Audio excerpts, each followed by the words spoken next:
Tell me how, I got nothing to say. Tell me why my tombstone is blank. 'Cause I'm not the one who would try. I'm not letting life pass me by. And tell me when the days are less gray. And tell me where is the road to less pain. How many days before I decay? It's getting so hard to get by. Where are all my trophies in life?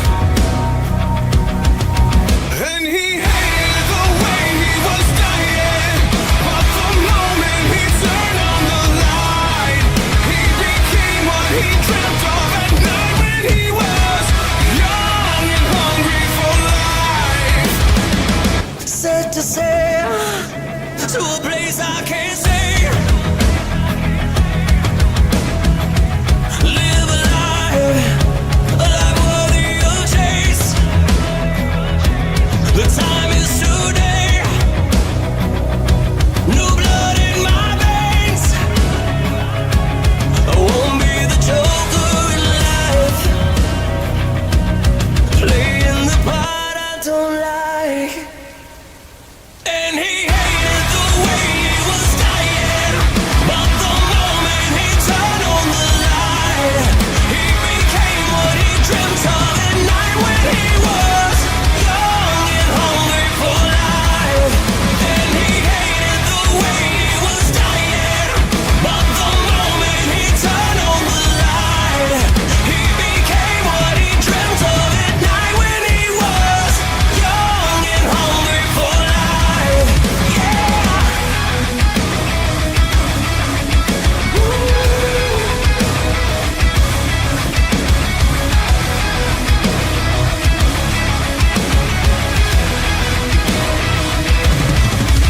And he hated the way he was dying, but the moment he turned on the light, he became what he dreamt of at night when he was young and hungry for life. Young and hungry for life. Young and hungry for life. Young and hungry for life. Young and hungry for life.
Oh my goodness. It's early. It's early night, man. It goes to show you how unwatchable these shows are with an hour worth of commercials in a 2.5-hour program. Monday Night Raw from not so Grand Rapids, Michigan. Who, if the paid people in attendance actually willingly spent money on this show, you were very disappointed because nothing happened. Oh, I thought it was a good show, Mr. JD. Listen, man, I'm not here for good. I'm not here for good. I don't care what time of the year it is. I don't care what holiday you're celebrating, man. You got ticket prices that are astronomical and a television product that has largely been boring for most of 2025, but now it's time to take a vacation. Quite the interesting concept there. Ladies and gentlemen, we are going to talk about Austin Theory. If anybody cares. And we're going to talk. What else? What else is keeping me away from Arc Raiders at this hour? Ladies and gentlemen, we are going to the venue inside my mother's basement. It's freezing outside. It's going to snow tomorrow. And I'll tell you what I'll be doing. I'll be drinking a hot, cold, no matter what, beverage. And when we get to the venue on this Monday night, I want to know, what the fuck are you guys drinking? See you over there.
What is going on, guys? Thank you so very much for joining me right here on Off the Script. This is your Monday Night Raw Post Show for December 22nd. Santa Claus is almost here.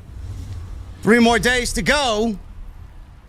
Your Monday Night Raw Post Show for December 22nd, 2025. I'm your host, JD from New York, as always, coming to you live from the OTS venue inside my mother's basement. Thank you guys so very much for joining me on this Monday evening, wherever you may be. You know, I'm really monitoring how we all feel this time of year, man. I'm going to make some appropriate changes next year. Quite honestly, it doesn't look like it's well worth my time to go live for these shows, whether it's Friday Night SmackDown, AEW Dynamite, or Monday Night Raw from not so Grand Rapids, Michigan tonight. You know, it's funny. I look at the people that attend this show, and sure, they're having a good time. Everybody's having a good time. They want to have a good time. They spent good money to have a good time. But imagine spending the amount of money that WWE is requiring a normal human being to attend these shows, and then the slop that WWE gives us is half-assed. It's lifeless. There's nothing really substantial to talk about. You know, when Vince was around, at least he gave us a reason to fucking complain and a reason to come on here and podcast. You know, with Triple H, he's not as bad as Vince McMahon, but sometimes I wish he was as bad as Vince McMahon because the shows that Triple H puts on, he leaves no room for anything to be discussed. It's either you got a great fucking show and you're talking about stories and where things are going and what's happening, or you have absolutely nothing that's going on, but you get a decent match here or there and there's nothing to talk about. It's amazing how people still wish Vince McMahon was back in charge, which is fucking unbelievable to me. But it's amazing how polar opposites Triple H and Vince McMahon are. Some similarities, but I mean, bro, give me something. Give me something. There really is nothing to talk about. I mean, I'm taking time away from myself, personal relaxation time. I could literally be doing anything else. And I got to come on here in front of a fucking audience that's 75% less than what we usually get on a regular Monday night. To talk about what? Austin Theory. As if anybody gives a shit about Austin Theory. WWE is very much in, you know what, let's just pack it up. It's Christmas time. We'll see everybody back in the new year. They couldn't even be bothered to give you anything, man. As soon as they set the show up, they were already ready to leave. Monday night was obviously taped tonight. And when I turned on Netflix at 8 o'clock, I was expecting to see it right on the homepage, which I did. I saw Monday Night Raw right on there on the homepage. The first thing I saw, obviously, was the NFL game that's going to be airing this holiday season. I think there's a game on Christmas. I don't know who it's with. I don't really give a shit. But I saw Monday Night Raw. Scroll down a little bit. I saw Monday Night Raw there. And I click it. And it takes me to a show, but it wasn't this week's show. So I'm watching, and all of a sudden I hear Gunther's theme. And I say to myself, this doesn't feel like this week's show. Why would they start the show off with Gunther again for a second week in a row? So I clearly clicked on last week's show. So I had to go back to the Netflix home screen. And to find Monday Night Raw, you have to actually go to where the Raw is in the episodes section. So they had last week's show plastered all over the homepage, but you physically had to go into the episodes section to go find this week's show and scroll up from the 15th to the 22nd. It was a tape show. They can't be bothered to put the tape show on the homepage. So I clicked the show tonight. It starts playing, and I notice that it's only 1 hour and 40 minutes. And I'm like, okay, either they didn't give us a full Raw or they omitted the commercials here. Now, supposedly this show aired. It went up on Netflix earlier than normal because it's a tape show and they already had it in the can since last Friday. They did what they needed to do. They pumped in their fake crowd noise and they edited it the way they wanted to, and then they gave it off to the Netflix suits and ties, and then boom, on the platform. 1 hour and 40 minutes. I had the stream set up for 11 p.m. I wasn't waiting until 11 p.m. to talk about this fucking snooze fest tonight, so here we are at 10 o'clock. I was very confused, as was a lot of you guys. What we got tonight, honestly, was a very sluggish and snooze fest of a Monday Night Raw. When I tell you that I had people claiming to me, well, I only watched the Austin Theory segment. I didn't really care about anything else. I don't blame you.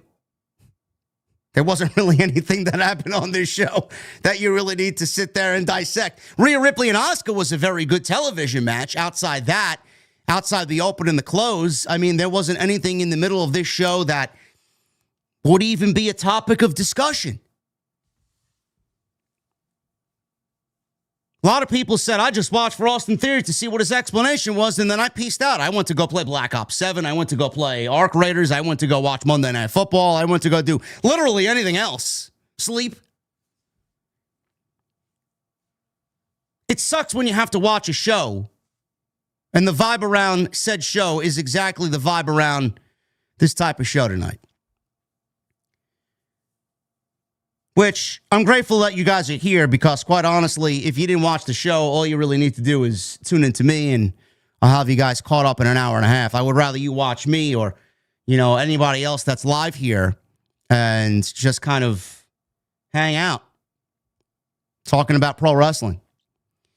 The biggest thing that happened tonight was the return of Austin Theory. Last week, Austin Theory returned. He unmasked himself, and we went off the show with a cliffhanger, which we all knew was Austin Theory because Meltzer reported it like 2 months ago.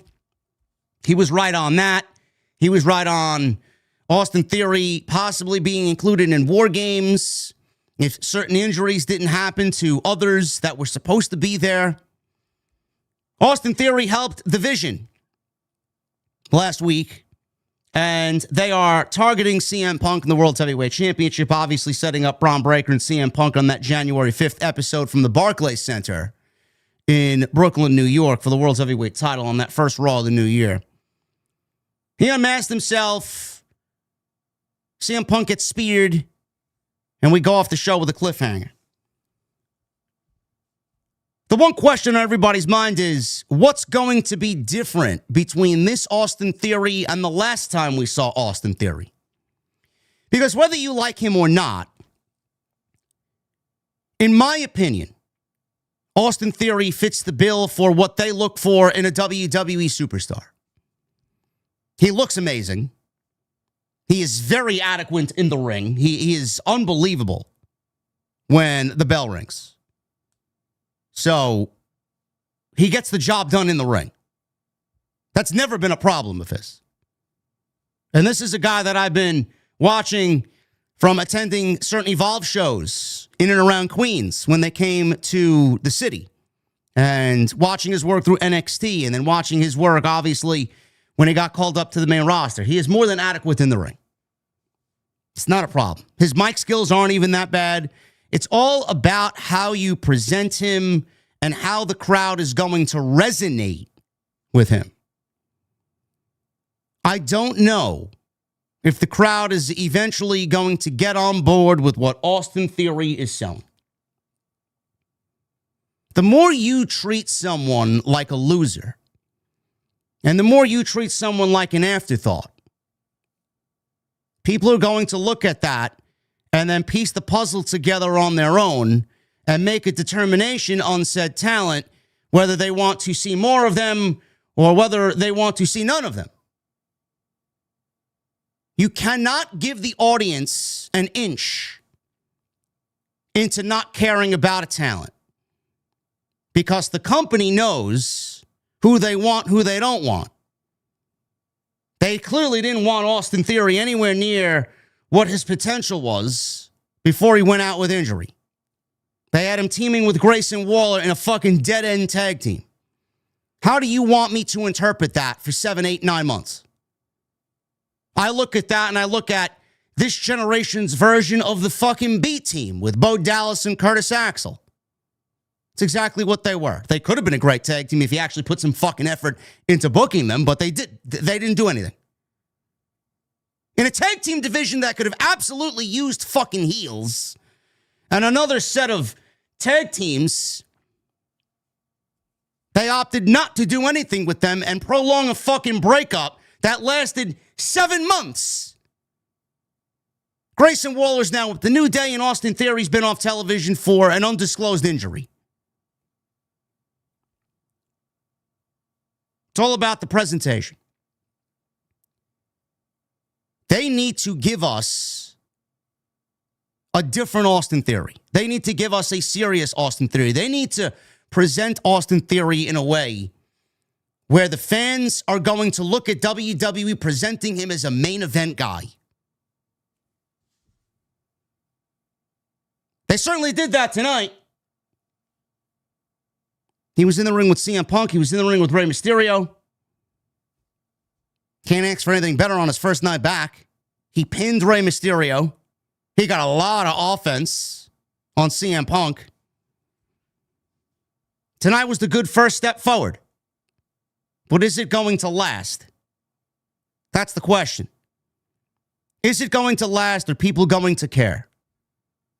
From what I see on social media, I don't really see people caring. You can place him next to Braun Breaker and Paul Heyman and Logan Paul and Bronson Reed and add anybody else to the vision that you may think fits the group.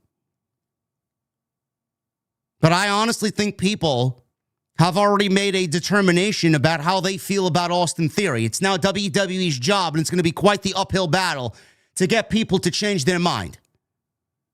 Some may change their mind. Others may not. I think he's a great talent. I think he's got all the tools to be a future piece of the company. You talk about the pillars. AEW talks about their pillars or have talked about their pillars in previous years. I think Austin Theory could be a pillar for WWE going into the future. I very much believe Austin Theory has the talents to be in the discussion of an Obafemi or a Braun Breaker and a Dominic Mysterio and a Javon Evans. Guys like that who WWE are clearly going to be building the future around. He's got that type of talent. But WWE's got to put effort into presenting him to the audience the way that we need to see him. It's all on WWE.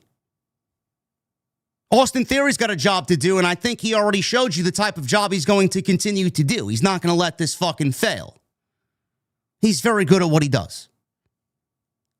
But WWE's got the bigger job. They're the ones in charge. They are going to tell us and show us what they want us to see. Who we are going to see courtesy of the company. They're going to push who they want. I just hope that it all works out for him. Because if it doesn't, this is the last chance for Austin Theory in WWE. And that's sad to say. Now, normally we don't really get an explanation.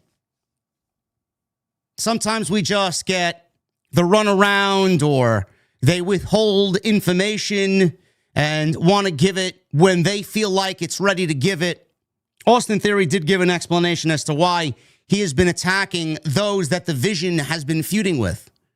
He said to Paul Heyman, he wanted to show Heyman and the rest of the guys in the Vision his actions before he showed the world who he was. Meaning he wanted to make sure everybody knew that he was doing good for them. He didn't want to just reveal himself. He wanted to prove a point first and then reveal himself. I guess that would leave no room for Paul Heyman to say no. Because if you do good for Paul Heyman and you scratch Paul Heyman's back, it's going to be very difficult for Paul Heyman to walk away from you. And Paul Heyman and Austin Theory do have a history. When Paul Heyman was the executive director of Monday Night Raw during the pandemic era, Austin Theory was one of his top guys. He wanted a core select group of guys to start building the show around, like the SmackDown 6 from years and years ago. If you guys remember that. Paul Heyman had his group of guys he wanted to build a show around. Paul Heyman wanted a new Monday Night Raw 6. Andrade was a part of that. Buddy Murphy was a part of that. The Street Profits were a part of that. Austin Theory was a part of that. So, the history between Paul Heyman and Austin Theory goes back a few years. He very much is a Paul Heyman guy. But he wanted to prove a point first before he unmasked himself to the world and to the Vision. He said he looked at the Vision and said, you guys take. I like that. I respect that. Now I'm going to show you that I'm going to take. I've made mistakes along the way, but I've learned, and I'm going to take and show you that I belong. And again, you may not like Austin Theory. You may think he fits like a glove in the Vision. I'm in the camp where I think he fits like a glove in the Vision. I mean, he's not even 30 years old. What is he, 27, 28 years old? He's a baby. He's got a long way to go. The talent is there. If you're going to build the vision of WWE into the future, Austin Theory is definitely in that discussion, or at least should be a topic of discussion there. So I actually quite like what he said tonight. He took it upon himself to take. You want something, you go and take it. You want something, you go and get it. Why do you have to wait and wait and wait? The more you wait, the less it's going to happen. I should follow my own fucking words. I should practice what I preach. There's things that I want that I just am hesitant to go out there and ask for because I hate asking for help. Not the type of person to ask for help. I'm just the type of guy that wants to do his own thing. But I do like the narrative of Austin Theory taking a spot in the vision because he believes he's got what it takes to be there. And Paul Heyman basically didn't tell him no. He didn't tell him yes.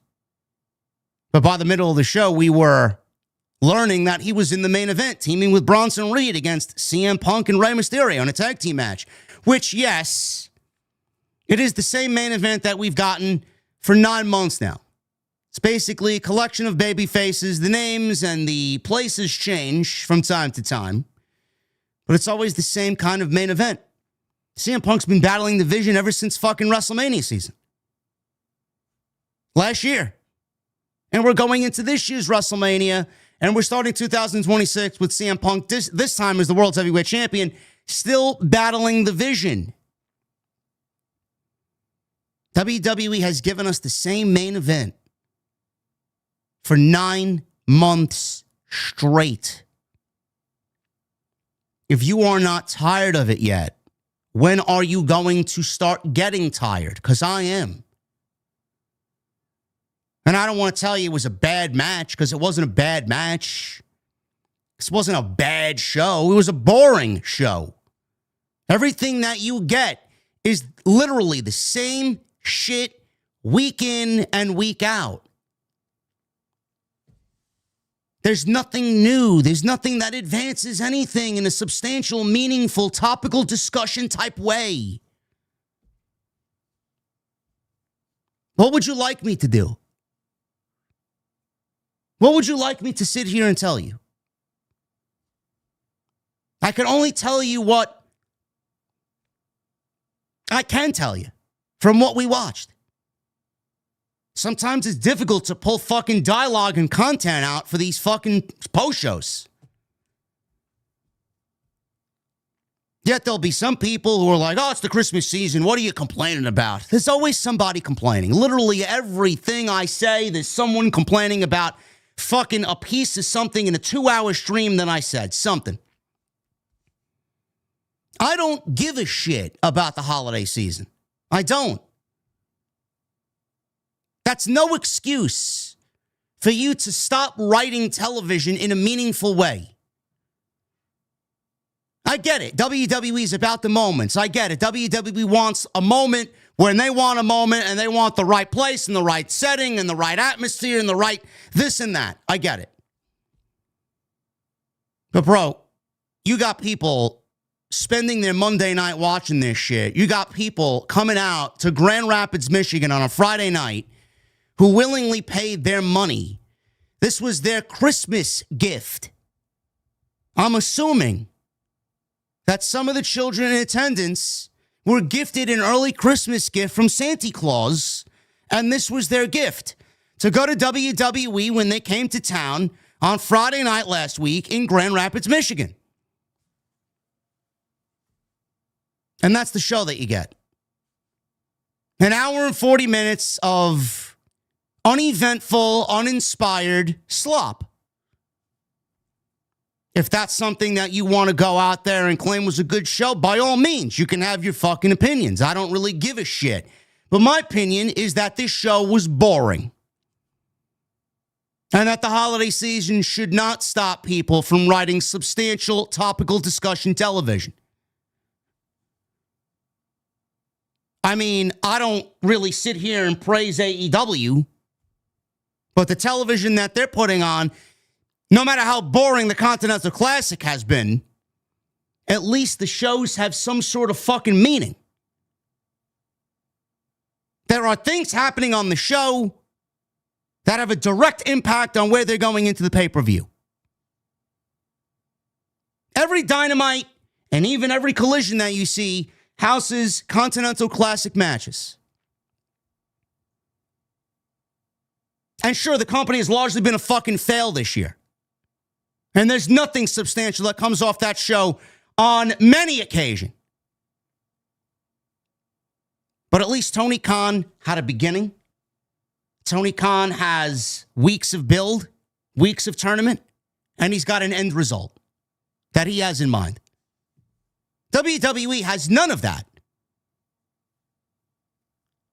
They got January 5th coming up, but they're not building it as if it's like a PLE or something major.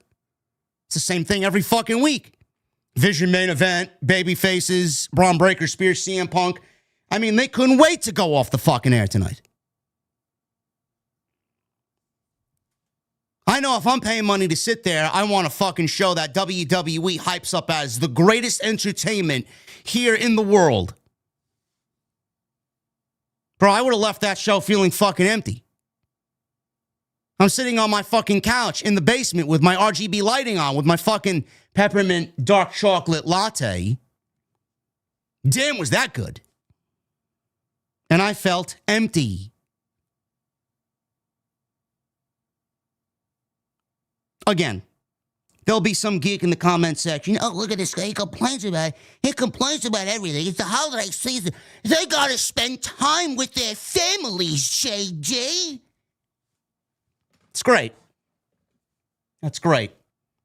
It's fucking Monday. They taped this show on Friday. Christmas is on Thursday. Give me a break. Give me something. WWE continues to give me nothing. They continue to give you nothing. And SmackDown is no better. And then we're adding an extra hour to SmackDown in legitimately 2 weeks. Gee, I can't wait. I can't wait for that.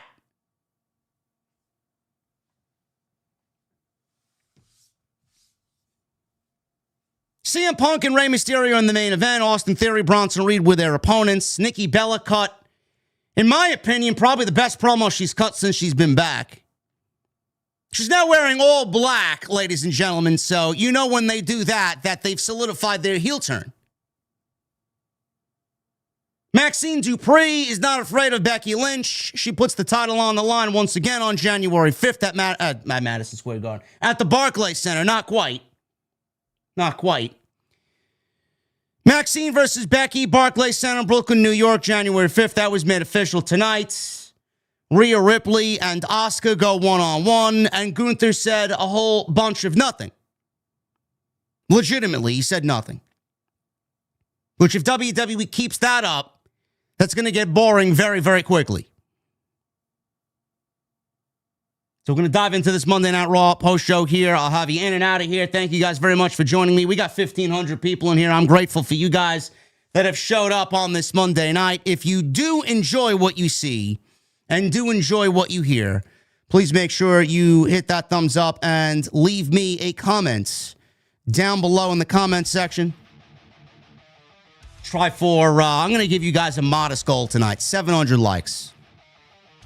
You're more than halfway there. And we get 700 likes tonight on the Monday Night Raw Post Show. Tonight we're sponsored by Blue Chew Gold. Blue Chew Gold. Code JD at checkout. 10% off your first order of Blue Chew Gold, courtesy of the podcast. Super chats are open. Get them on in. We'll hang out at the end of the show as always. I don't know what we're doing tomorrow for TNT. I spoke to Jason today because I'm prepping tomorrow's show. And I'm prepping next week's show. Next week's show is going to be a banger. I mean, they're all bangers, but a lot of people asked if I was going to do what I did last year with Jesse, and I got a bunch of people to kind of pre-record their winners or my winners of certain categories. Everybody wanted to know if I was going to do like a year-end breakdown or a year-end awards. I am not going to do one on my own. I am doing one with Jason next week. So it'll be the first ever Solid Monster and JD from NY Best of 2025, or I guess in this case, the best of the best of the best of 2025. We're going to do our very own TNT Awards for 2025 next year. I got a graphic made and everything. I got a thumbnail made already. It's going to be a fun breakdown. It's going to be a fun show. 14 different categories. And it's going to be a show where we're not taking fan voting. It's basically going to be in debate form. It's going to be Jason giving his and me giving mine. So if you guys want to sit with us as we go over what we thought was the best of 2025, next week's show should be a really, really great listen. And I want to thank you guys for all the great words and all the great comments. It was definitely one of the best, if not the best, discussions that we had on TNT last week with John Cena and the whole situation around his ending, how that match with Gunther ended. Some of the comments were for me. Some of the comments were about, how they agree with Jason, but it made for a very, very, very good discussion. And I was very proud of what we produced last week, and I was even prouder of the guys and gals in the comment section that really just gave us a lot of positivity. So thank you very much for all that. And we're going to do more of that next week. So look forward to that. Yes, Hologram, I'm not using the word banger anymore. John Alba and the fucking cronies over at Sports Illustrated ruined that for me. I will only use banger when Sheamus is wrestling. That's it. There will be a show tomorrow, but I was going somewhere with that, but I got off track. I don't know how Jason sounds tonight, but I did hear from him today saying that he has a bad sore throat and it's gotten worse since the weekend. So we'll keep you guys updated on what's going on tomorrow. I got a whole show planned for us, but hopefully he is okay to go tomorrow, and we will do our thing. But he's live right now. I don't know how he sounds. He may be dying. He may be alive. I have no idea. All I know is he told me he's sick, and I hope he gets better quickly, because I heard from a few people that I know that they had strep throat. Apparently strep throat's going around. That's why I don't go nowhere. So look forward to that stuff. Any of the content you missed last week on the homepage, go and check that stuff out. Some great content there. And like I said, please leave a thumbs up and a comment down below. Follow me on social media at JDfromNY206, Twitter, Instagram, TikTok, and Cameo. Thank you guys for the Cameo requests. I've been getting a ton this holiday season. You guys are awesome. Got a couple of new ones to fulfill tonight, and I'll get them out to you guys immediately. And like I said, super chats are open. Get them on in. Best way to support the show. By the way, I want to mention this tonight because, there are just nasty narratives, and everybody thinks they're fucking Nostradamus out there. They think they got a crystal ball and they can see into the future, or they know exactly what's going on with me. First of all, fuck off. You don't know anything. Second of all, Jesse is not fired from the show. There are no problems with Jesse or I. There is no problems there. Jesse is very much still and will be the co-host on Wednesday nights. Whether you like him or not, I don't really give a shit. He's not going nowhere. Jesse is burnt out. Jesse is tired. Jesse is dealing with a family issue with his aunt, and it's Christmas. Jesse is a father. Jesse is a husband, and Jesse has children and husband duties at home. So if you want me to pull Jesse away from the holiday season when he is unable to do the stream, to have him sit and talk about fucking Speedball Mike Bayley and fucking Pac, I'm not going to do that. He's got better things to worry about, and I can handle the fucking shows on my own. I don't need anybody. So, you guys can cut the fucking shit with the narrative, please. Jesse's not fired. There's no problems. There's no issues between Jesse or I. Jesse was actually sick last week. So before anybody wants to fucking open their mouth, on Wednesday, Jesse won't be joining me either. It's Christmas Eve. I don't even know if I'm going to be here. But if I am able to be here, I will be here to talk Dynamite. Do I want to? No. Am I going to make a game day decision on that? Yes, I am. But Jesse will be here on Saturday because we will be live for World's End. So you guys got that to look forward to. So hopefully that should shut everybody up. So if I hear anybody else, I swear on my grandmother and grandfather's tomb, if I hear another person mention Jesse, or if you think that there's issues and there's something JD's not telling us, like it's some sort of fucking secret I'm withholding from everybody. If I hear another mention of Jesse and JD having an issue and I booted Jesse off the show and I can't handle Jesse's opinion and all this other fucking garbage, you are fucking gone. Like the wind. Gone. Not one fucking word. I don't give a fuck who you are. You're done. You don't know shit. So I wanted to get that off my chest. Thank you for coming to my TED Talk. Thank you.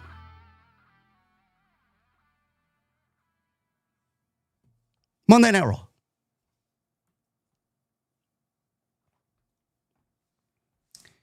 We start things off. CM Punk and Rey Mysterio backstage. They plugged Punk and Rey would be facing two members of the Vision tonight. Oh, man. Never seen that one before.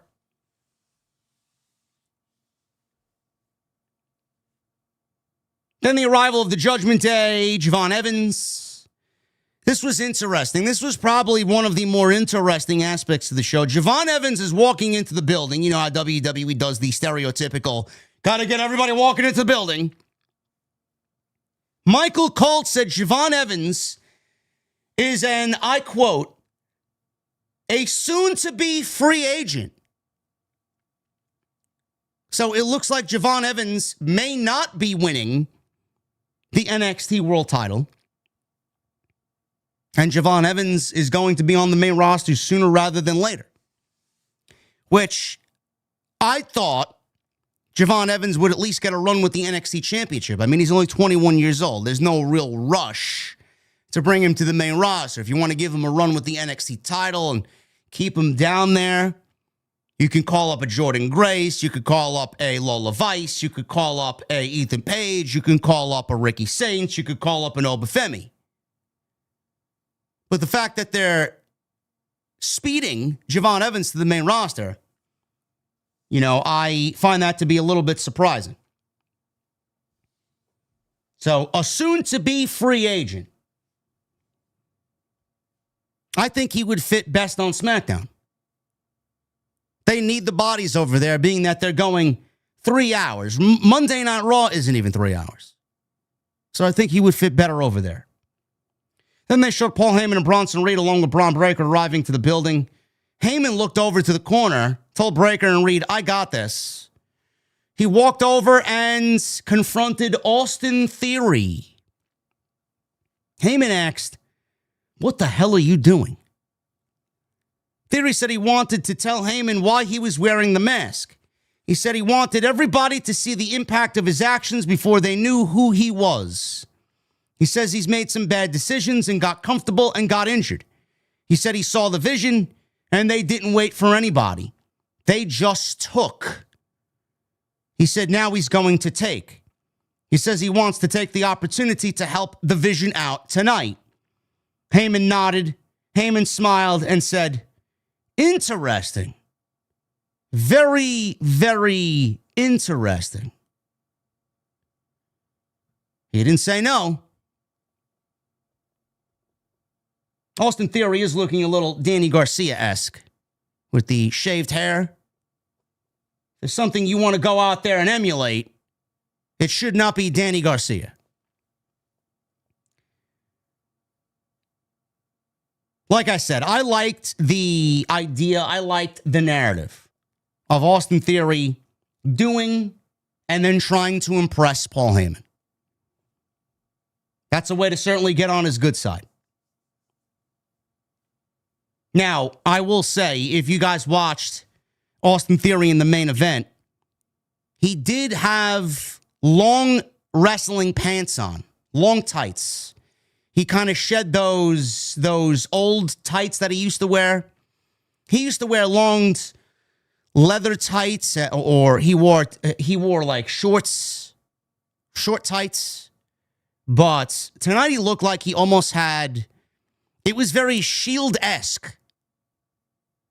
It was definitely very Shield-esque. Now, the narrative coming out of last week's show, which a lot of people tried to kind of formulate their own conclusions about why Austin Theory is back. One of the reasons fans said Austin Theory was back was that he was working for Seth Rollins while Seth Rollins was injured as a cell within the Vision. He was going to kill the Vision from within. Now, I mean, that's really kind of a conspiracy look at it. Maybe they did that by design. Maybe they want you to think that. Maybe WWE heard the murmurs and they dressed Austin Theory up in what looked to be very Shield-esque attire tonight. I don't know. They were black. They were gray. The first thing I thought of, I don't know how you guys interpreted it. First thing I thought of was why is he dressed as a fucking ex-Shield member here? I don't know. WWE says they don't listen. They listen. Rhea Ripley told Io Sky backstage that she wanted her to stay backstage because she couldn't protect her if she came to the ring. Cameras followed Rhea Ripley through Gorilla, through the curtain, and we get this match starting at 8:10. Rhea Ripley goes one-on-one with Asuka. This was a fine television match. Nothing about it was overly incredible or crazy. Nothing really stood out. It's just two women in the ring in a wrestling exhibition on a week of television where nothing really matters, basically to get us to the next week and the week that follows. So because this show was taped, we got none of the commercial breaks. And like I said, this show ran 1 hour and 40 minutes and change, which is unbelievable. Goes to show you how much fucking garbage is in these shows on a regular Monday night. So we go right into the commercial break, about 90 seconds in. Typical of WWE to go into a commercial break 90 seconds in. We don't get none of the commercials like I mentioned. Asuka took control of a Kairi Sane distraction. Coming back from the break, Rhea Ripley tried coming back. She was tripped up on the outside by Kairi Sane. Rhea Ripley did come back anyway, and she fought off some of Asuka's offense here. Ripley applied a standing clover leaf. Asuka countered with a German suplex and a sliding kick for a 2 count. Asuka blocked a razor's edge attempt and then later hit a German suplex on the apron. A very soft spot on the apron. Nobody was dropped on their head like the other show, but this was a very safe-looking German suplex on the apron. Asuka came off the top. Rhea Ripley hit her with a midair thrust kick, followed by a cannonball off the apron. Rhea Ripley is kicking away at Asuka. She then goes up top and again was tripped up by Kairi Sane. So Io Sky with the Kinesio tape visible up and down her back, ran out selling her back and attacked Kairi Sane. Io jumped on the apron to yell at the referee for allowing Kairi Sane to interfere over and over and over again for being a dummy. Sane used the opportunity to drop her on the apron and trip her up. Asuka used this distraction to catch Rhea Ripley in a cradle from behind and hooked the tights. 1, 2, 3, and Asuka beats Rhea Ripley with a leveraged pinfall. Asuka was winless in 8 singles matches against Rhea Ripley before this match tonight. So she snapped that losing streak against Rhea Ripley. This was fun. All building to that tag team match. Nothing really substantial. Nothing really to get you excited about the match that's coming in 2 weeks on January 5th at the Barclays Center in New York City. Tag team championships are on the line. It'll be Rhea and Io versus Asuka and Kairi Sane, which I'm assuming will turn into a fatal four-way because, or at least a triple threat, because Nia Jax and Lash Legend beat the Kabuki Warriors on Friday Night SmackDown. So I'm assuming come Friday, they'll be asking to be put into this match, and a triple threat match will be taking place, and then I'm assuming after that we'll get Charlotte and Alexa, and then it'll become a fatal four-way. So basically, they'll be running back the Evolution Women's Tag Team Championship match, because that was a fatal four-way as well, but with different teams. The Kabuki Warriors were a part of that before they turned heel, but Charlotte and Alexa were a part of that. The Kabuki Warriors were a part of that. So it looks like they may be running back a very similar match on Monday night. And like I said, Nia and Lash Legend beat Asuka and Kairi. So if it's not a triple threat match or a fatal four-way, I'm assuming whoever wins that match, Lash Legend and Nia Jax will be the first to challenge for the Women's Tag Team Championships against whomever comes out of that match on January 5th. But again, WWE is putting a nice highlight on the Women's Tag Team division out of nowhere all of a sudden. I don't know why. I look at it as a negative. I don't know how you guys look at it. You may look at it from the surface level and say, oh, look, women's tag team wrestling is better than ever in WWE. I like that they're actually paying attention to the women's tag team division, which is basically nothing more than singles wrestlers acting with a partner as a tag team. They're all singles wrestlers. So what tag team division is there? Asuka is a singles wrestler. Kairi Sane is a singles wrestler. They are a tag team because they need to be. Charlotte is a singles wrestler. So is Alexa. They're operating as a tag team because they need to be. Same thing with Rhea and Io. Same thing with Nia Jax and Lash Legend. None of these teams are legit teams. They're all singles wrestlers. Yeah, we're supposed to sit there and think, well, look at this tag team division. And the more you focus on tag team wrestling, and the more you take singles women's performers away from what their role should be and place them in a meaningless tag team, the less Stephanie Vaquer and Jade Cargill will have as competition. This is a very damaging venture for WWE. And this is something that Tony Khan learned the hard way. By creating trios championships for AEW, it actively harmed the men's tag team division. And the same thing is going to happen over there with the women's tag team titles. The more you take singles wrestlers from their singles element and parade them around in a tag team that isn't really a tag team, you're actively taking away from who Mercedes can defend that TBS title against. You're actively taking away from who Chris Statlander can defend that title against. There will be no meaningful names left. Jade's got nobody. Jade's got Mia Yim. I'd love for somebody to point me in the direction of somebody that gives a shit about that. I'll be lost to fucking ever. And then Stephanie Vaquer. Stephanie is lucky she got Raquel Rodriguez. Because Raquel Rodriguez is infinitely better than fucking Mia Yim and Nikki Bella. Supposedly, there's a triple threat match next week.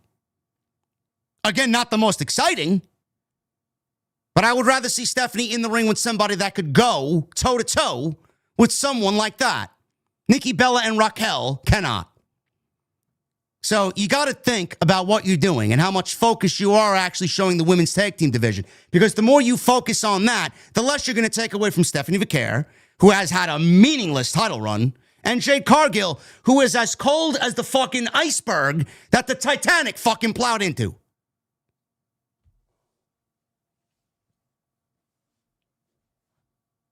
Just a thought. Oh, but JD is so negative.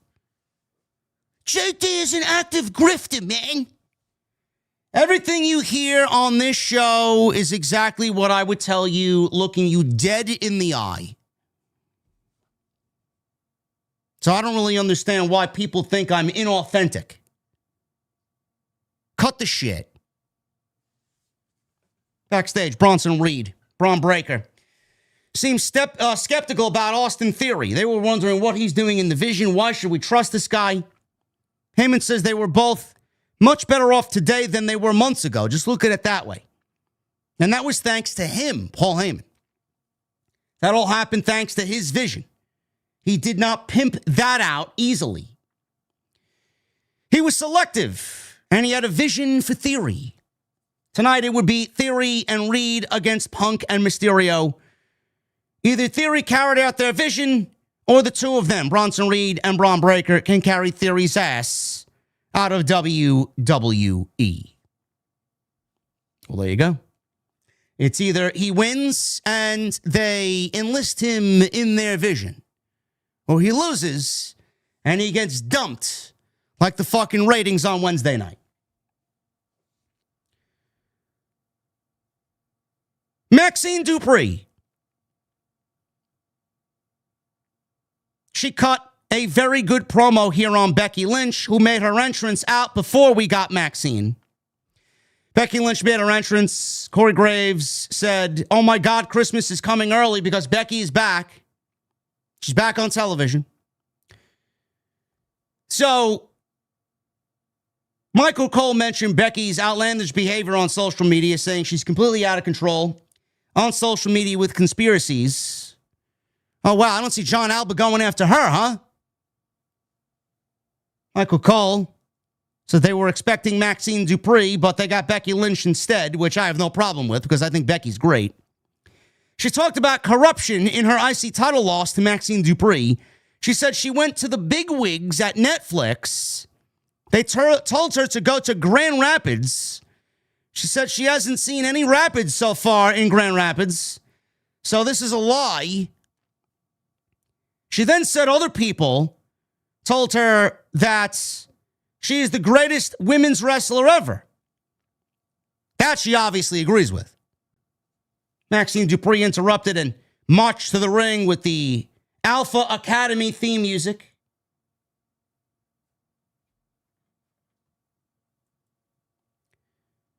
She comes on out, said Sports Illustrated was right in telling Becky Lynch she was the best ever, whereas she's just a rookie. She said this rookie beat the greatest of all time. Becky threw a mini fit. Maxine said she actually beat her 3 times. She said she will stop at nothing to beat her again. She said she'll train until her blood, sweat, and tears are on the mat. She said she's everyone's IC champ. And she continued to tell Becky to take it on the chin and admit it. She said Becky doesn't currently look like the greatest of all time. She said she looks like someone who fears her best years are behind her. Becky slapped the shit out of Maxine, rammed her head into the mat. She did some light ground and pound on Maxine, and she stood over her and held the Intercontinental Championship up. Maxine tried to fight back and put Becky in an ankle lock. Becky tapped frantically. Maxine eventually got the best of Becky here in the closing moments of this segment. Maxine let go, and Becky Lynch fled. You know, it's amazing that Becky Lynch isn't on more people's lists for promo of the year. I have quite enjoyed Becky Lynch on the microphone. Honestly, if you look at Becky's body of work, I think what she did with the NXT Women's title and looking at this run with the Women's Intercontinental title, I'm going to take what she did here with the Intercontinental title over what she did with the NXT title. Now, they did that to try and help get Tiffany Stratton to the next level. But what I do think that she did there, and the differences with what she did there compared to what she's doing now, she tried to help others in a way that is much different than what she was doing here. She was not really helping herself. She was actually being a little bit more selfless. Here, I think she's just transformed her character into being this petty, conspiracy theory, just truthful heel. She believes her own truths. I quite enjoy it. I think it's very entertaining. Honestly. And she still had the body of work to back up everything she did. So I think Becky Lynch, between the last 2 years, I would say, I think this is the best we've seen of Becky Lynch, maybe ever. I think she's fucking great. I don't know why WWE put the belt on Maxine. I don't know why they are running this rematch back unless they really want to build a match between AJ Lee and Becky Lynch, which honestly I don't really see happening because AJ Lee is on that fucking Roman Reigns schedule. She may wrestle 3, 4, 5 times a year tops. And she may make 10 to 12 dates a year. I don't know exactly what their plan is, but the title was always going to be short-lived on Maxine Dupree. I'd put it right back on Becky Lynch. And if it's not going back to Becky Lynch, I'm having somebody like a Roxanne Perez take that title off of Maxine Dupree. Does Becky need the Intercontinental Championship? No. No, she doesn't. But the more it sits on Maxine, the less value the Intercontinental Championship is going to have. Because the fans don't believe Maxine is going to be the champion that they need. And she's not. And I don't mean that in a negative way. I'm just speaking truthfully. The more the title sits on Maxine's shoulder, the less the title is going to mean. Maxine is not going to put anything into that championship to make it what Becky made it. It was used as a vehicle to get Maxine over to the next level by beating someone like Becky Lynch with the idea that the title was going to do nothing for her. It wasn't. And Maxine's not at a level where she's going to do anything to enhance the title. You're basically doing something that's canceling out the most important aspects of why you put the championship on somebody. The title ain't helping Maxine, and Maxine ain't helping the championship. So why are you my champion? You're not drawing new eyeballs to the division. You're not drawing new eyeballs to the show. You're not really doing much of anything. She's already beaten Becky Lynch. What else is there for her to do to show the audience that she's it? Wow, she went out there and beat Ivy Nile. That's really going to fucking burn the house down. Ivy Nile, who, by the way, hasn't wrestled in 7 months on television. And Ivy Nile, who the fans clearly did not remember because the last time we saw her, she looked vastly different. I don't see how this is working out. I don't. Though I think Maxine cut a very good promo. Maybe this leads to Natalya coming back. How this leads to Natalya, I don't know. Maybe Natalya is the one to go toe-to-toe with Becky Lynch. Maybe that's what they're saying. Maybe that's going to be her first feud back. I'm interested to see Natalya with this low-key legend gimmick. She's really going to be bringing us the Natty that we want to see on television. The Natty that is the real Natty. And I think if you're going to dip into the realism of someone's real persona, I think that's going to get over very, very quickly. So we'll see what happens there. But Maxine cut a very good promo on Becky. Becky's always entertaining, and the match is made for January 5th. Adam Pearce asked Javon Evans how he was feeling. He indicated he was a little nervous. Pearce told him he wanted to talk about his future after the match tonight. Javon was enthusiastic. He walked away. Adam Pearce then was approached by Stephanie Vaquer. Lucky Adam Pearce. And she was asking Vaquer, or he was asking Vaquer rather, how he could help resolve the issue with her, Nikki Bella, and Raquel Rodriguez.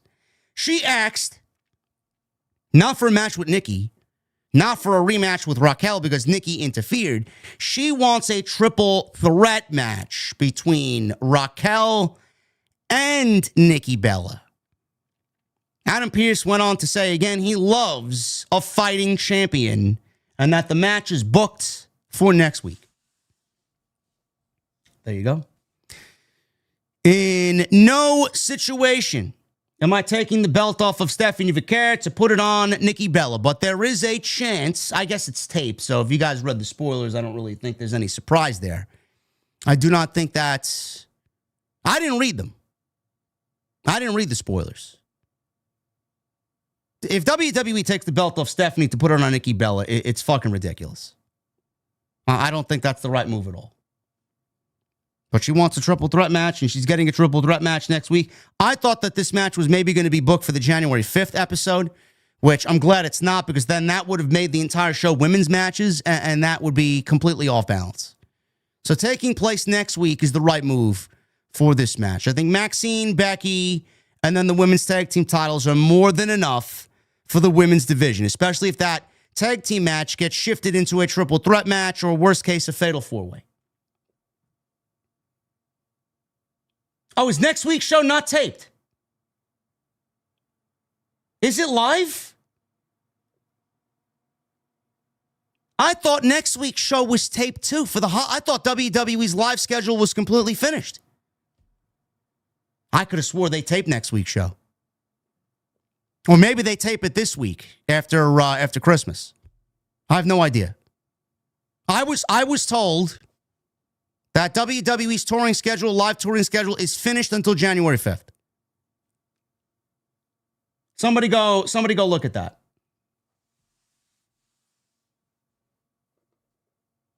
Well, we don't really know for sure next week if it's live. I was told, someone look that up. You guys may be right. I have no idea. In fact, I hope you're right, to be quite honest with you. I was told that the touring schedule is... They start live events the day after Christmas. So they may tape the show. They still may tape the show. I think they may give everybody off for the new year. You never know. But I do hope it's live, because these tape shows are just fucking absolutely nothing more than snooze fests. We got Javon Evans. He went one-on-one with Rayo Americano, who is Pete Dunne.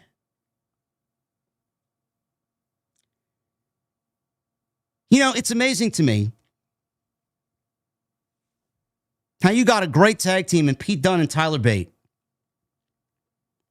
and you're hiding them underneath a mask for Rayo and Bravo Americano.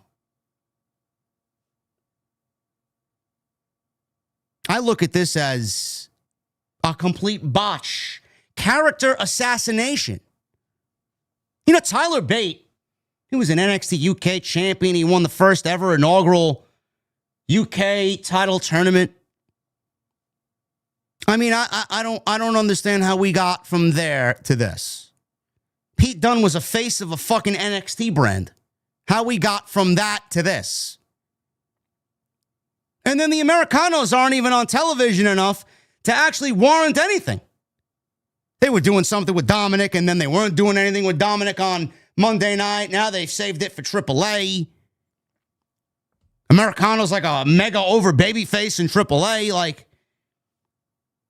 is there a need for Rayo and Bravo? Like, can we get Pete Dunne and Tyler Bate back and maybe start building them as a tag team? God only knows we need fucking tag teams on this show.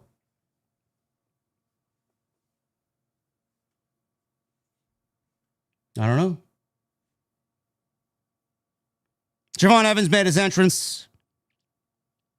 Michael Cole once again reiterated that he's part of NXT, but he's a free agent entertaining offers from Raw and SmackDown. I don't know what the criteria for that is, but that's what we're being told. Graves says he's one of the best talents in the game. Touted his unbridled energy and smile. 21 years old. They mentioned that tag team match with Leon Slater, AJ Styles, and Dragon Lee on Saturday night's main event. And we go 7 minutes here with Javon Evans and Rayo Americano. So Evans hits a big dive over the top rope. His dive is a thing of beauty, man. It legitimately looks like he's a fucking bird soaring through the air. It's great. Rayo, after the break, brought him off the top with an arm drag. Takes control. Evans fought back with a forearm vertical suplex. Springboard clothesline for 2. El Grande Americano tried a distraction. While Bravo and Rayo double-teamed Javon Evans, Rayo followed with a Michinoku driver for a near fall. Evans avoided a Rayo moonsault attempt And then Evans hit the OG cutter, which has become one of my favorite moves in all of wrestling. The height that Evans gets is ridiculous. OG cutter for the win, and Rayo, Pete Dunne, gets the pin over Pete Dunne. Rayo Americano. Javon Evans with a, showcase match here for Adam Pearce on why he needs to sign Javon Evans, as if they need a showcase match because all you have to do is watch NXT and see how great he is down there. It's like NXT doesn't exist in Adam Pearce's world. Just watch Tuesday night. I think he would fit best, like I said, on SmackDown. I think SmackDown needs him more than Raw does. Kathy Kelly interviewed Dragon Lee and AJ Styles about facing Jimmy and Jey Uso, who have been a tag team a lot longer than they have. They've been a tag team coming out of the womb. Styles and Lee weren't worried because they've beaten established teams like the Judgment Day and the New Day. Styles said having the titles meant they were better than the best. I mean, he's got a point. If you are a champion, that means you are the best at what you do. Most of the time. Braun Breaker. We had a promo with Braun Breaker, a vignette, not a real promo. It was like one of them taped vignette promos. Breaker talked about facing Punk at the Netflix anniversary show. He said Punk doesn't care about his wife. I find that very difficult to believe, and those are some really serious accusations there by Braun Breaker. He doesn't care about his wife. He said he only cares about himself and called himself called Punk rather, a self-centered piece of trash. He said he only cares about himself. He asks whether the Punk that shows up will be the 2025 version of the Best in the World. He said either way, on January 5th, the results will be the same. He said he is the mountain that Punk cannot climb. He says he is only there to make money, and he hopes he saved all of that money that he mentioned that he wants to make when he first got back here. Hopefully you saved all that money and cashed all his checks, because when he's done with him on January 5th, he won't be worth $1 to anyone. I thought this was a very good promo. Braun Breaker is actually out promoing CM Punk here. Now, granted, Punk had one promo. Breaker had 3. So I don't know if we have a plan for Punk to get on the microphone again and address these latest accusations here by Braun Breaker. Because Punk did say that if Braun Breaker mentions his wife again, that there will be some serious problems. And clearly Braun Breaker doesn't care, because he mentioned Punk's wife again. All he needs to do is now mention Larry. You want to see the CM Punk of old? Mention Larry. Go ahead. You know, the more we see CM Punk speared at the end of these shows, the more I think he's going to end up winning the match with Braun Breaker. I don't think the title's going to be changing hands on January 5th. I don't. It should. Michael Cole and Corey Graves were at ringside. They discussed the main event with CM Punk, Rey Mysterio, Austin Theory, and Bronson Reed. All of a sudden, Nikki Bella interrupts, and she jumps on the announce table. She says she's the most famous person the most famous person in the building. She said, it seems everyone has forgotten who she is. She stood on the announce table and said, my name is Nikki Bella. Yes, thank you. We know who you are. Nobody wants to see you. She said, she is what champions look like. She said they wouldn't know what a champion looks like because they root for the Detroit Lions. The Lions aren't as good as the Philadelphia Eagles. Now, Cheap Heat, I don't really count that in the overall score of the promo. I mean, that's just, yes, let me go into said city and make fun of their esteemed football team that plays for the NFL, and I will get the heat that I need. it's a cop-out. It's not really a testament to how good Nikki Bella is as a heel. I mean, I could go out there. I could go out there in Detroit and say, fuck the Lions. They're a terrible fucking football team. I'm glad they didn't make the playoffs this year. Everybody that's a Detroit Lions fan, I'm laughing at you directly. Ha, ha, ha, ha. Go Green Bay.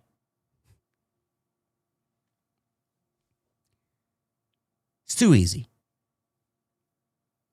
She said she is what champions look like. And she mentioned the Eagles because there's a rumor going around that she's dating some young Philadelphia Eagles player. Lucky him, I guess. I guess he's got game. Huh? He's got more game off the field than he does on the field. She then brought up Ohio. Ohio State. She got booed. She said she is the star of the division. She said there's a reason she is back. She says she destroyed Rodriguez's face last week, which she did. I mean, if you guys seen Rodriguez on social media, there was like a tennis ball-like fucking lump on Raquel's forehead after going into the steel steps last week. Gnarly. And she said she'll destroy Vaquer's reign. She said Vaquer is a big deal in the ring, but she's a big deal everywhere. Look at this fucking geek. Going Ghost 874. What did I just say, bro? What did I just say? Look, he's clearly doing it on purpose because he wrote it not once but twice. JD fired Jesse. What did I tell you? I hear Jesse's name uttered in that sentence. You are out of here, bro. There's no reason in me getting mad because this guy clearly is a fucking troll. Goodbye. Jesse will be back on Saturday. He will be with me late in the evening covering World's End on Saturday. And you can all kiss both of our asses. He's not going anywhere. Goodbye. She's a big deal everywhere. She said she's a global superstar. You know what? I have a new sound clip for him, actually. I have a new sound clip for him if I could find it.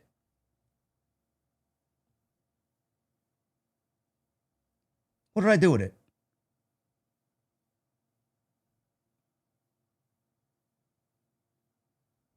Hey. Shut up, bitches. Oh, man. See? There you go.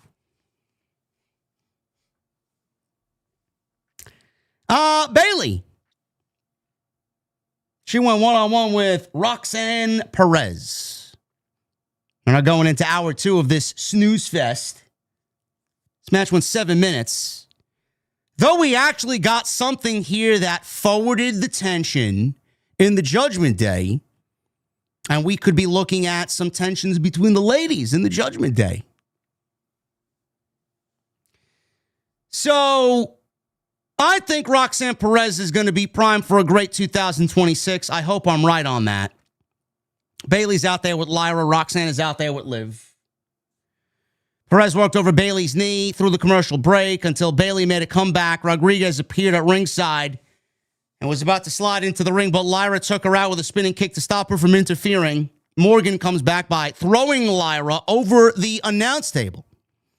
Perez distracted the referee while Morgan tripped Bayley. Perez used the but by the way, the Perez distracted the referee spot while Morgan tripped Bayley. That's the same thing that happened with Kyrie and Rhea. So WWE was so lazy on this show tonight that they just ran back the same spot that they did in the opening women's match. Great. So Perez used this distraction to drop Bayley face first into an exposed turnbuckle. Referee was distracted by Rodriguez, who then jumped on the apron. Lyra wiped out Rodriguez, and Morgan with a dive off the table. Very, very soft. It's almost like they were like pillow fighting.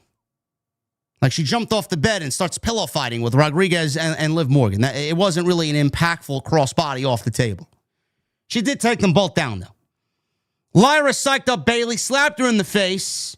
This fired up Bayley. And all of a sudden, he heals her knee that was being worked on earlier in the match. Apparently, she's got superhuman powers, does that Lyra. She starts punching away at Perez. She hits a flying elbow drop off the top rope. Ooh, yeah. And she wins 1, 2, 3. Bayley gets the W over Roxanne Perez. So there was arguing between Roxanne and Raquel and Liv. There was a massive communication problem between the ladies of the Judgment Day. I don't know if the Judgment Day can handle all that lady within the clubhouse. A lot of ladies there. A lot of egos. A lot of jealousy.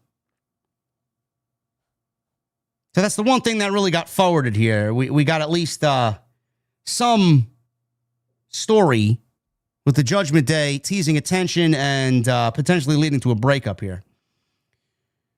We go back to the locker room. Rodriguez argued with Morgan about being out there. Liv and Perez and Rodriguez were yelling. Finn Balor and Dominic, by the way, who got hurt at the AAA show on Saturday. I don't know what the severity of the injury is, but apparently they said he was banged up. He had a shoulder issue. I don't know what it is with WWE talents and shoulder injuries. Liv Morgan was out with a shoulder injury. Rollins is out with a shoulder injury. Dominic has a shoulder injury. Penta's out with a shoulder injury. What's with the shoulders? Liv says they were trying to help, and that's what family does. Perez says they can't get on the same page if they don't know what Raquel is doing. So Raquel was frustrated, and she said she has to prepare for a title match next week and stormed off. Well, I don't know what this situation has to do with the title match next week and why you need to prepare here when that's next week, but the fuck do I know? Why they can't talk it out now and air out their grievances now.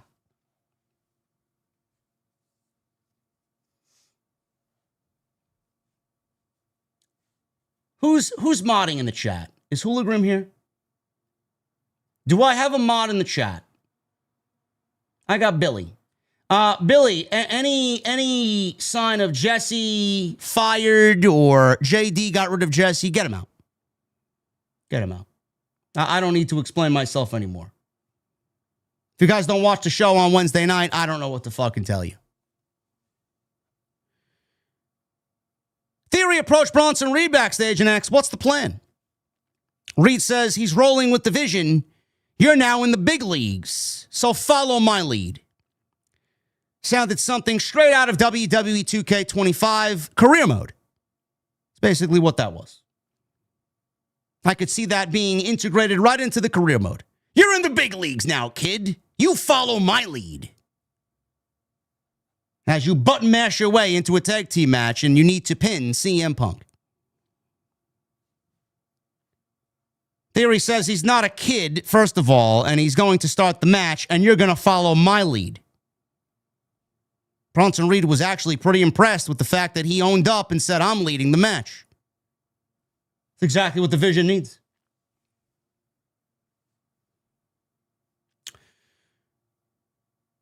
Gunther. He made his way out. I was looking forward to seeing what Gunther had to say here. He comes on out, soaks up the booze. He's kind of soaking it in for several minutes. He stood on the announce desk. He held his arms out like he's fucking God himself. He returned to the ring and told the booing fans they shouldn't be mad at him, but rather their hero, who tapped out like a little bitch. So basically, he was... Hey. Shut up, bitches.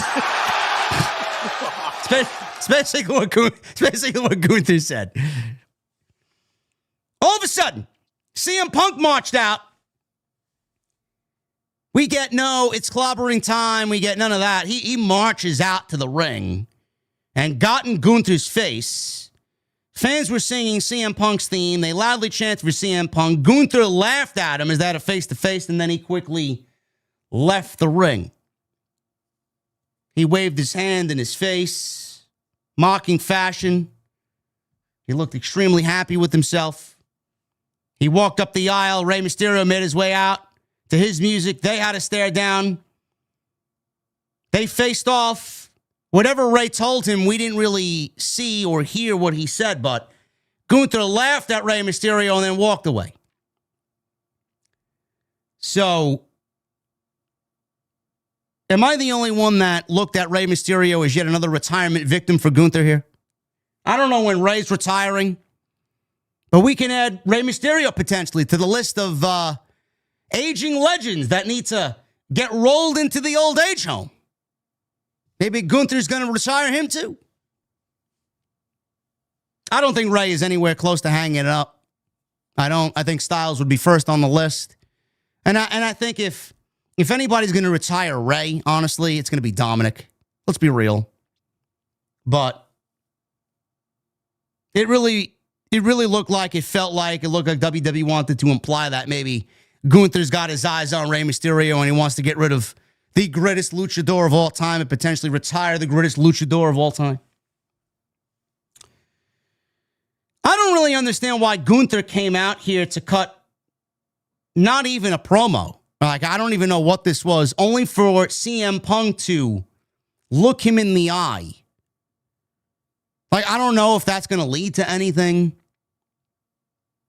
Gunther is obviously a top-tier guy on that roster that could legitimately be a challenge for CM Punk in the World Heavyweight Championship. I doubt that that's the direction that they're going in, because Gunther, honestly, with what he did to retire John Cena, he doesn't need any championships. He doesn't need the World Heavyweight Championship anymore. Like, he's on his own planet now. Like, he's above the World Championships now. You got to book him like he's above the World Championships. He retired a 23-year legend in John Cena, someone the company calls the GOAT. There's no need to put the championship on Gunther. He's already got an accolade for himself and something that he's going to throw in the fans' faces for months and months and months. Have him continue to take out everybody that the fans look forward to seeing. Eliminate them one by one and add the hatred. Throw another log on the hatred fire while you're at it. Retire AJ, retire Mysterio, retire Lesnar, retire fucking Jericho, for all I care. I doubt it's going to be Lesnar or Jericho, but Styles is certainly, WWE is certainly teasing that it could be Styles. We don't know when Styles is going to retire. We don't know if he's going to call it quits and hang up the boots at WrestleMania. We don't know if he's going to wrestle all year. We don't know. We don't know. They cut backstage to Gunther, who was approached by AJ Styles. Styles says he doesn't know when to shut up. Gunther says, I guess I don't. And he laughed. So they're clearly teasing something. I doubt that they do anything with Punk and Gunther. Styles and Gunther is obviously more of the direction here. I just don't know why Punk had to come out here and have this interaction with Gunther if it's not going to really lead into anything. It was very weird to have Gunther come out there, not cut a promo, have Punk interfere, and then really not do anything but a stare off, and then you can't see me. I'm assuming they just wanted to play off Punk and Cena and how much Cena means to Punk. Because Punk was obviously one of the two guys out there, him and Cody, handing the championship belts to John Cena and have him parade around the ring one last time with both the WWE and World Heavyweight Championships. So I guess it was more of a CM Punk is angry at how Gunther is treating this after he retired John Cena, because John Cena means a lot to him. And not so much that they're teasing or building towards a potential match in the future for the world title. Main event. Rey Mysterio and CM Punk versus Austin Theory and Bronson Reed. This actually got a decent amount of television time. And like I said, Rhea and Asuka, good TV match. And then this main event, a good TV match. The thing is, folks, we've seen this done several different ways throughout the last 9 months of television. So for you to sit there and get excited, if this is something that you don't mind, God bless you. Me, I want something a little different. I want something a little bit more out of the box. I want something that's going to give us a true sense of a main event. I feel like when we get to the main event, it's the least interesting part of the show. And it should be a culmination of watching the show for An hour and 45 minutes, 2 hours. A culmination of what we watch, building to the end and being excited for what the end is going to be. And most of the time, by the time we get to the end of the show, we just can't wait for it to be fucking over. Nothing happens. It's the same ending.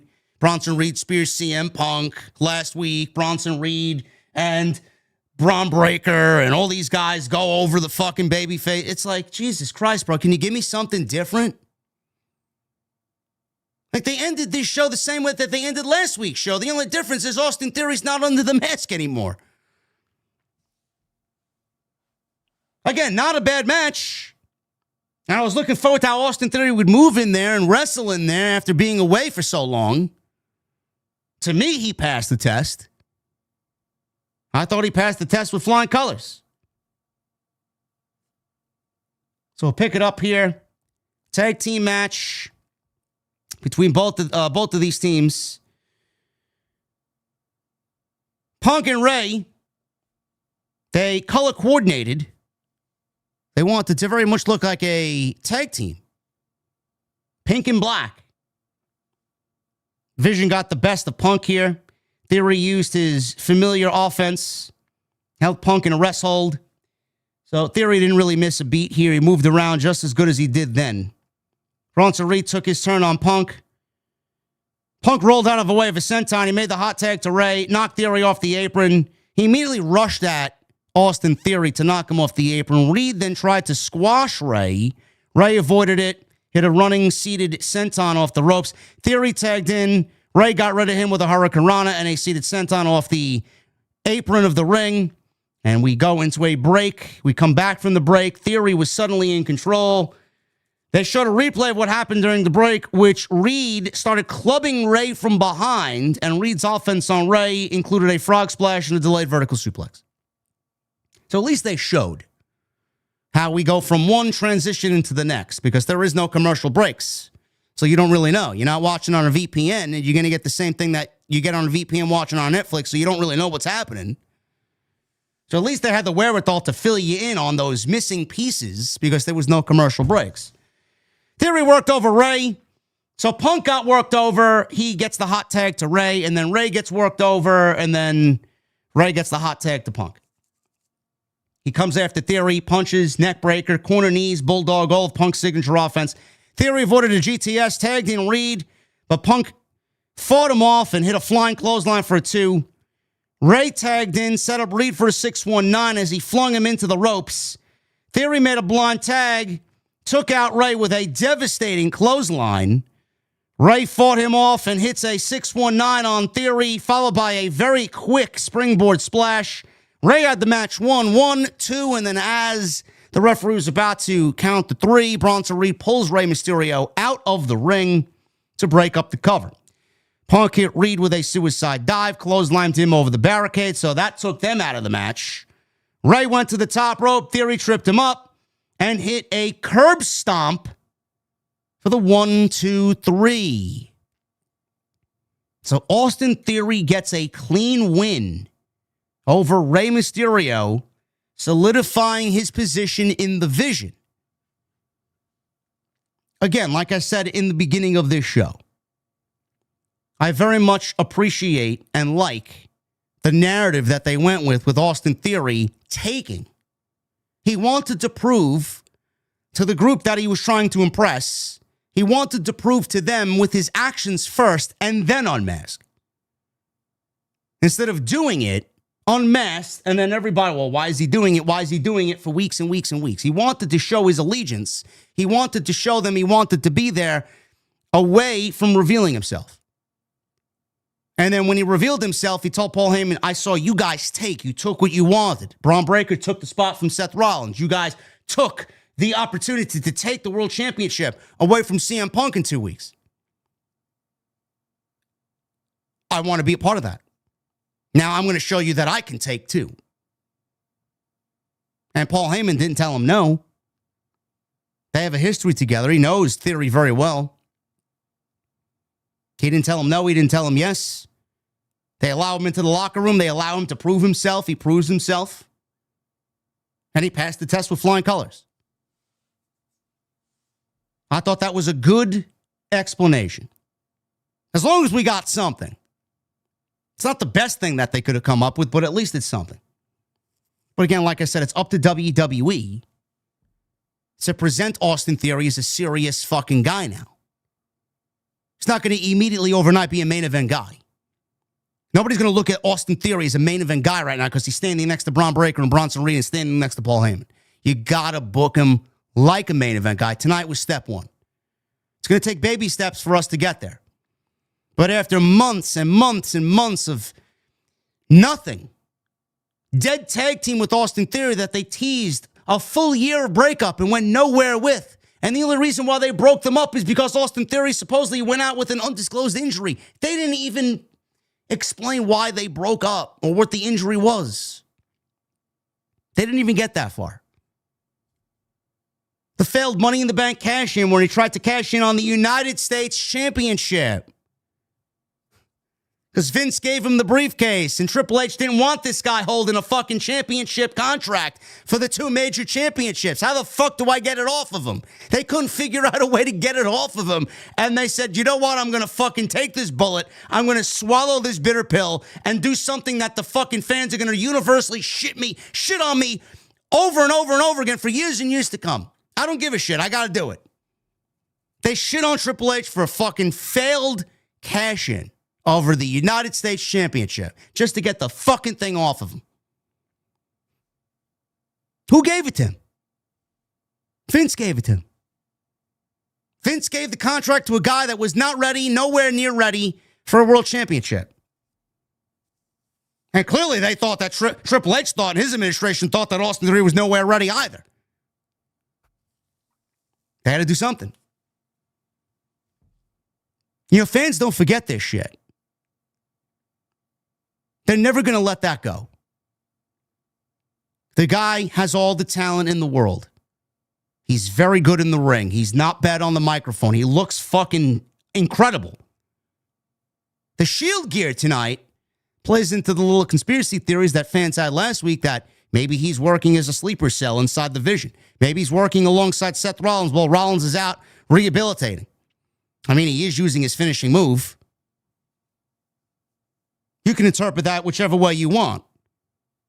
He's doing it to show his allegiance to the Vision because they kicked out Rollins and his vision was a fucking waste and all about him, and they're just using that against Rollins. Or maybe he is for Seth Rollins and working with Seth Rollins. Maybe he's learning and Rollins is guiding him. I don't think Triple H and his creative are that up on that type of thing. I don't think they're that creative to even get us to that point. That would mean taking risks. This company fucking finds a risk in getting off the couch and going to the fucking refrigerator and grabbing a bottle of water. God forbid. I thought what Theory did here was good. But you're not going to get people immediately or more invested in the fucking Vision because Austin Theory all of a sudden has now joined their ranks. The group itself is a fearsome group. You got Bronson Reed, you got Braun Breaker, you got Logan Paul, who was not there tonight, which I understand because he's probably with his family during the holidays. But Austin Theory, it's a great-looking group. The makeup of the group is great. I mean, you want the Vision of WWE. I mean, that's a good representation of the Vision of WWE. Theory's going to put in the work. He does not want this to fail. I think Theory knows that this may be his last huge opportunity at what he believes is his spot. I want to see him get there. I do. But WWE's got more work to do than Theory. They got a lot to do. It's going to be quite the uphill battle. Creative is everything. Give this guy the creative, and over time, when enough time has gone into it, fans will buy into it. It's got to be meaningful. It's got to be substantial. Thank you guys very much for this stream tonight. Didn't end up really that bad of a stream. We got 1,800 people in here on a fucking off Monday night. It's the holiday season. We talked a little bit of pro wrestling. Going to get you guys out of here in the next 10 minutes. And then I'm going to hop on my PlayStation 5 and I'm going to play me some Arc Raiders and we're going to have a good night and we're going to do TNT tomorrow if Jason is all right to go. And we'll do our thing for the week. We got TNT tomorrow, episode 126. We got Wednesday Night Dynamite. I'll be solo on Wednesday. Jesse's going to be taking care of the family. Maybe.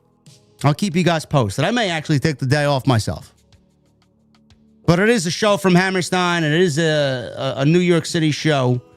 Their residency in New York City. So they tape both Dynamite and Collision there. I know it's a 6 p.m. start time. I might not watch it till 8. And then we may go live at normal time. I'll keep you guys posted on that. And then Friday, SmackDown. And then Saturday, World's End. And then next week, we ring in the new year. And like I said, I think Jason and I are going to prep you guys next week for episode 127 of TNT. We're going to do our own year-end of awards. The best of the best of the best for 2025. Courtesy of the Solid Monster and myself on Tuesday Night Titans. It should be a fun show. So we're going to prep for that. And it's going to be a great way to close the year on what was a very successful 2025 and looking forward to 2026. Thank you guys for showing up tonight. Follow me on social media at JDfromNY206, Twitter, Instagram, TikTok, and Cameo. Hit that subscribe button down below. Turn on the bell for notifications. Leave me a comment down below. Let me know what you think of Austin Theory in the Vision. And Super Chats are open. It's the best way to support the show right here via the Super Chats. Let's get into them. I am not watching 3 Pages of Horror. I am not watching a taped version of NXT and covering a taped NXT show. No. Now, if anything, I'll stream some Call of Duty or maybe some Arc Raiders. Michael Krause with a $2 Super Chat. Happy holidays, JD, OTS. Let's go. Yeah. Thank you, Michael. Michelle Moran with a $5 Super Chat. Can't shake the feeling that Theory is working for Seth. Too convenient that he shows up after the Bronze puts Seth out. OTS for life. Well, add to that his very Shield-looking attire and him using the curb stomp. I think it may be a narrative that WWE certainly wants to push to get people talking. The more they say they don't listen and don't care about what social media says, the more they take from social media and try to throw it back in our faces.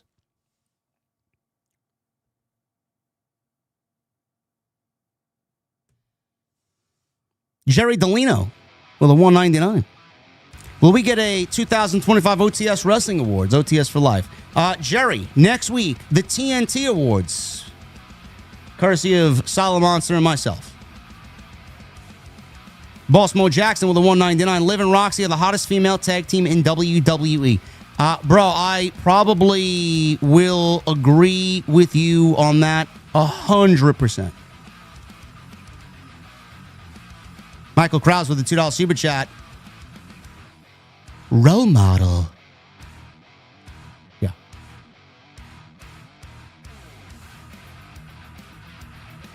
Joseph Taylor with a $2 Super Chat. Raw was okay. 5 out of 10.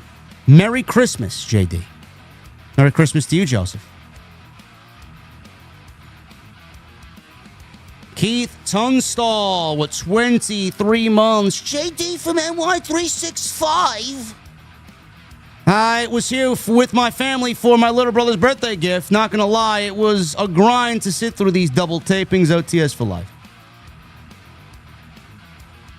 Well, hopefully you made some good memories, Keith. That's all that matters. I could sit here and say whatever I want from the comfort of my own home. And you know, I would not pay money to go see this product live. I only give my money to things that I feel are worth it. To me, the WWE product and the AEW product are not me, or not worth me giving my money to.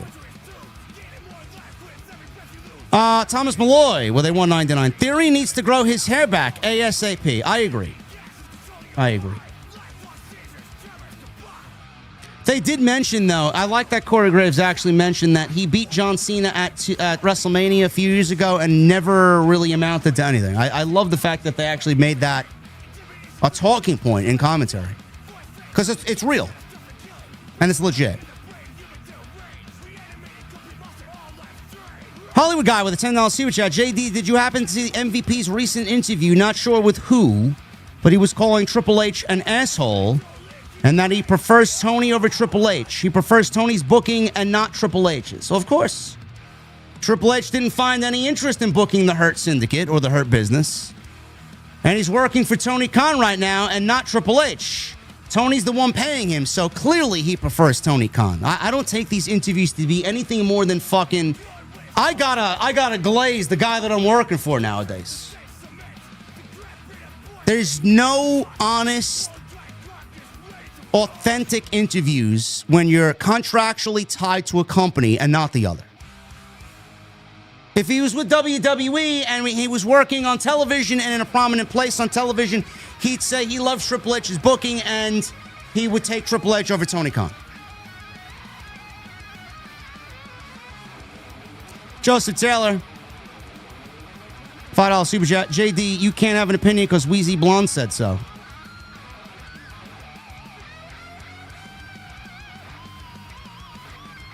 I can't have an opinion, huh?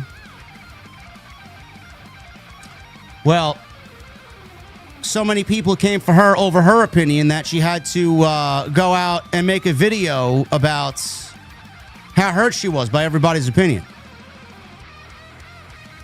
Some people are made for streaming, some people are not. I don't know what to tell you. There's a reason why people make the content that they do, because they can't handle the heat when it gets too hot in the kitchen. She can do what she wants. I'm not going to tell her what type of content to make, but if you want to get embroiled in a wrestling discussion, there are going to be assholes that have a very, very weird, bizarre, and just hate-filled fucking take on your opinion. I think she understands that there are assholes in this community, so I don't know what the problem is. This is not some new revelation. What did she say? Did she say anything about me? Why is she... I haven't mentioned her in weeks. Like, I don't understand.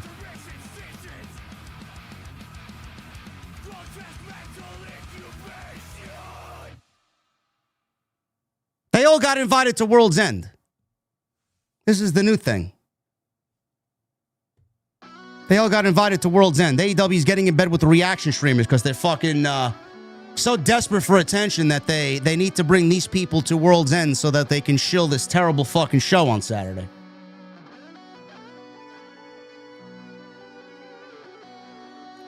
Sudoku with a $4.99. JD Theory is great. Been a fan since day one. He looked great, focused. He's a clean wrestler. Perfect moves. Glad he's back. Merry Christmas.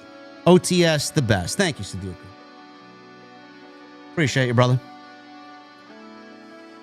Brendan Watson, 17 with a $9.99. Hey, JD, hope you had a good day today. Unfortunately, I'm sick with a sore throat. And see, everyone's got a sore throat. You guys are going to be talking about sore throats, and the next thing you know, I'm going to be waking up with a sore throat. I'm sick with a sore throat, sinus congestion, and me and my family are supposed to take a 2-week vacation for the holiday this Thursday in Tennessee. Brother, all I could tell you, man, is some warm whiskey, lots of vitamin C, take some Theraflu, stay hydrated. Stay hydrated.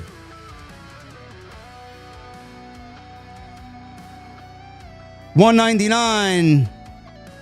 Jacques Alexander, 6376. Where's Pete Dunne and Tyler Bate? Rayo and Bravo Americano. That's where they are. Brandon again with a $4.99. And Raw will be live next Monday from Orlando at the Kia Center. Good. Good. Mr. Grim Boogs with a $10 super chat. Well, World's End is on my birthday. I hope it'll be a good show, and I want to thank you for everything you have done this year. You have been a breath of fresh air. OTS for life. Well, I mean, there is just a huge pocket of people that just hate me and my fucking very existence. They hate the fact that I'm alive on this earth and breathing. They hate me for something. They hate me that I'm alive and breathing. They hate me because I have the content and audience that I do. They hate me that I'm working with Solid Monster on Tuesday. They hate me because I speak my mind. They hate me because I have cats. They hate me because I have a hat that apparently smells. Meanwhile, I get it dry cleaned every 3 weeks. They hate me because I have my hoodies that I wear because it's fucking freezing in my office. They hate me because I have the car that I drive. They hate me because I have long hair that I'm getting cut after the holidays. They hate me because I have salt and pepper in my beard. They hate me because I copy Dr. Disrespect, apparently. Any other reasons? What are the other reasons? Anything else?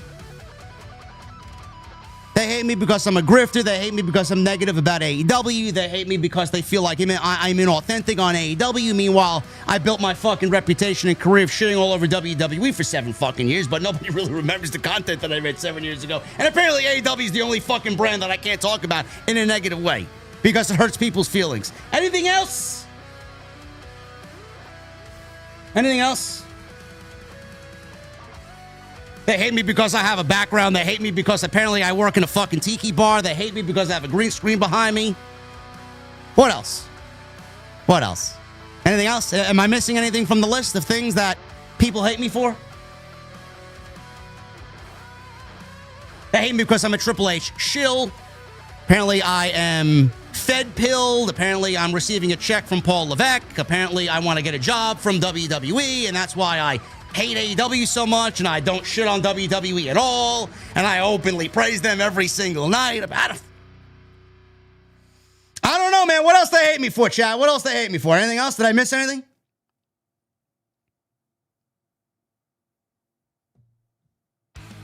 Anything else? We just played that one, this one. Anything else? They hate me because I'm from New York.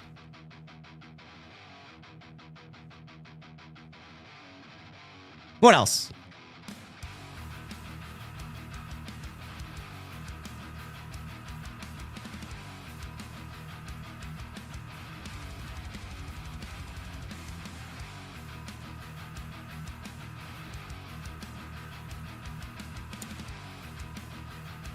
Mr. Grim Boogs, happy early birthday, brother. Hope to see you in the live stream chat on Saturday. Jay Everington with a $5 super chat. WrestleMania main event predictions. What 2 main events do you want to see, and what 2 do you think they will actually give us? I think Braun Breaker and CM Punk. I don't want to see that happen. But that's a very real possibility. I could absolutely see them doing Roman and Cody. Again, I'm going to stick. What I want to see is not what we're going to get, but I would rather see Cody and Punk and Braun Breaker, Roman Reigns. Those are the 2 I want to see. What do I think we'll get? There's a real possibility we get Roman and Punk and Randy Orton, Cody Rhodes.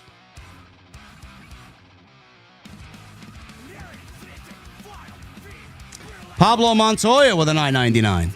If they do Cody versus Roman at Mania, do you think the ending goes Cody turning heel and shaking Rock's hand a la Austin Vince Rock at 17? Brother, I don't give a shit. What they do, they need to pen the main event of WrestleMania and the ending of WrestleMania this year to a point where it fucking shakes the entire company to its core. Coming out of last year's Mania and the fucking utter dog shit that we got, they cannot, and I stress this, cannot have just a normal ending and a match happens and a winner happens and we go to Monday Night Raw. We need something that will shake the fucking foundation of this community fucking to its core. Whatever that is, I don't know. I am 100% fully advocating a Cody Rhodes heel turn. It's the only way a match with Roman works. 2 baby faces going at it will not work.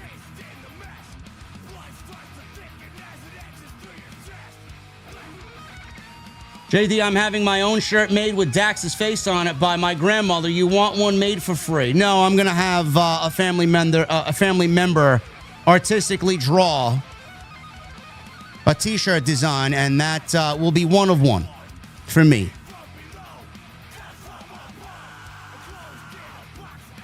Sorry, Dax. Tony Brown with a $4.99. Merry Christmas to the very best in the IWC. Thank you, Tony Brown. I appreciate you, brother. Appreciate you very much. And I think that is all we got as far as the Super Chats tonight. Thank you guys very much. JD, did you see the fuck the Fed chants this weekend? I did not. I don't know who's chanting fuck the Fed. Don't really care. I'm not with one company over the other and vice versa. Thank you guys for a very good stream. We did the best that we could with what we got. Out of here at 12 o'clock, man. It made good time. Thank you guys very much for all of your support. If you want to follow me on social media, please do so. At JDfromNY206. Twitter, Instagram, TikTok, and Cameo. Hit that subscribe button down below. Turn on the bell for all notifications. Go and check out all the content on the channel. There's plenty of it. I will keep you guys posted on if I'm live tomorrow night with the Solo Monster. Hopefully we can get him some meds and some sleep, some rest, and hopefully he'll be ready to go tomorrow. I'll let you guys know what's going on there. If not, we'll just take the night off. What are we going to do? Shit happens. Social media, you guys know where to find me. Hit that subscribe button down below. Turn on the bell for notifications. BlueChew.com, code JD, 10% off Blue Chew Gold. And leave me a comment down below. Let me know what you guys thought of Austin Theory tonight. Did he pass the test? Do you believe things are going to change with Austin Theory? Let me know down below. Again, tomorrow night, TNT's up in the air. We'll let you know. Wednesday, I'll be solo with Dynamite, maybe. I may take that night off, too, being that it's Christmas Eve. Christmas Eve is big around the family. More so than Christmas Day, actually. So, I'll keep you guys posted on that. And then Friday, SmackDown, Saturday, World's End. And then next week, the first ever TNT Awards hosted by the Solo Monster and JD. So that should be fun for episode 127. We're getting that ready.